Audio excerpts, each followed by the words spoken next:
in Space.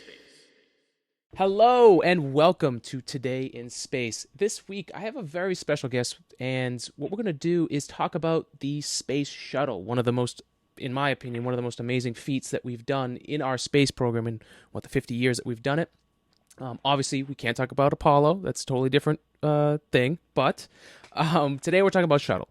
So today I have with me Jerry Goodson, who's met through some mutual friends, and Jerry, I'll just give you an idea of where Jerry came from here in his history with Shuttle. So he worked on the Shuttle program for over 35 years, had held several positions from a technician in the aft section to launch test conductor. He's experienced pretty much every aspect of the program and just truly loves the program and loves the Shuttle. And we've had the chance to talk before. Can't talk enough with this guy about Shuttle. So Jerry, thank you so much for joining us here on Today in Space. I really appreciate it. No, my pleasure, Alex. So Jerry, one of the big things with the Shuttle program that really I came into this knowing pretty much what the public knew, just kind of what we saw. I had seen a few launches online. So it gave me a unique perspective to kind of jump into this with some fresh eyes and look at it for what it is from, way far out.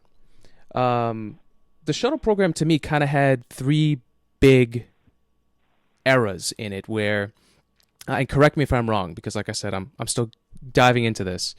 The beginning was pretty much creating the spacecraft so that we even learned, we've never built a spacecraft like that's returned from Earth. So this is one of the first times we ever did that. So it seemed like the first era was just figuring out how it worked. And then Right. The second era was, actually setting up missions, doing orbital missions, launching cargo like satellites, the Hubble Space Telescope, and then the first rendezvous with Mir, and starting off actually that international partnership that created such an amazing moment that carried through to the International Space Station, which was what I thought as the last era or chunk of the Space Shuttle program, where the Space Shuttle really did its job to make sure we had the International Space Station up in orbit, built. Because without it, we probably wouldn't have had the International Space Station altogether.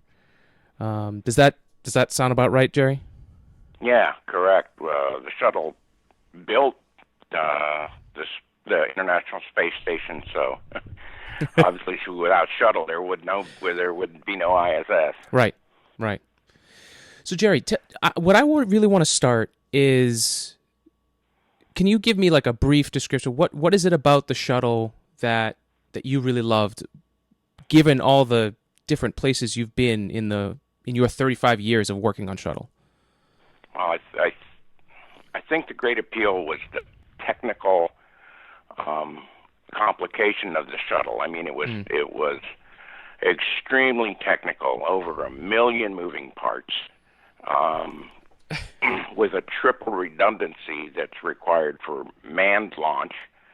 Every system was not just redundant, but triple redundant, in order to ensure safety of manned spaceflight. Mm-hmm.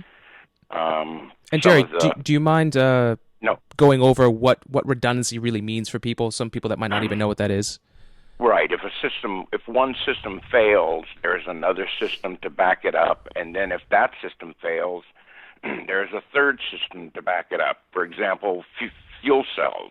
If one fails, we have another one, and if that one fails, there's a third.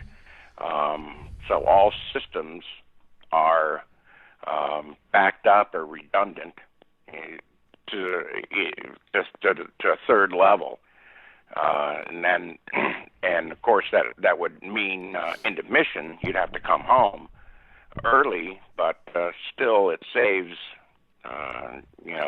You're ensured that the crew is and the vehicle is safe. Yeah, and I think that's an aspect that I don't think a lot of people ever really dive into with a lot of these things. When the shuttle incidents happen, which we'll talk at another episode about those. Yeah, I don't think a lot of people really know all the detail that goes into this stuff.